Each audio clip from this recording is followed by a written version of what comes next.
ایک قدیم ریاست کا بادشاہ اپنی رعایا کی آزمائش کرنا چاہتا تھا تاکہ وہ دیکھ سکے کہ اس کے لوگوں میں ایک دوسرے کے لیے کتنا احساس ہے۔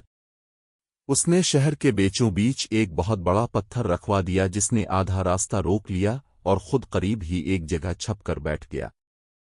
کچھ دیر بعد وہاں سے شہر کے امیر تاجر گزرے۔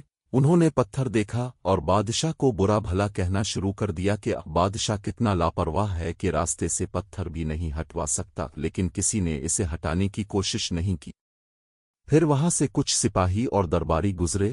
انہوں نے بھی پتھر کے گرد سے راستہ بنایا اور یہ کہتے ہوئے نکل گئے کہ حکومت کو راستوں کا خیال ہی نہیں ہے۔ شام ہونے کو تھی کہ ایک غریب کسان جو سبزیوں کا بھاری ٹوکرا سر پر اٹھائے ہوئے تھا وہاں پہنچا۔ اس نے دیکھا کہ پتھر کی وجہ سے لوگوں کو آنے جانے میں تکلیف ہو رہی ہے۔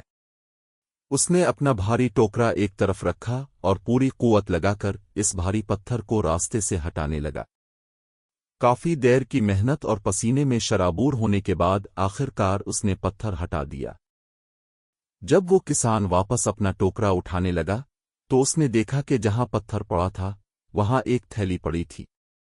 اس نے تھیلی کھولی تو اس میں سونے کے بہت سے سکے اور بادشاہ کا ایک خط تھا جس پر لکھا تھا، یہ سونا اس شخص کے لیے ہے جو راستے سے رکاوٹ ہٹانے کی تکلیف اٹھاتا۔ کسان کو سمجھ آ گئی کہ ہر رکاوٹ دراصل اپنے اندر ایک بڑا موقع چھپائے ہوئے ہوتی ہے، بشرطے کہ ہم شکایت کرنے کے بجائے اسے حل کرنے کی ہمت کریں۔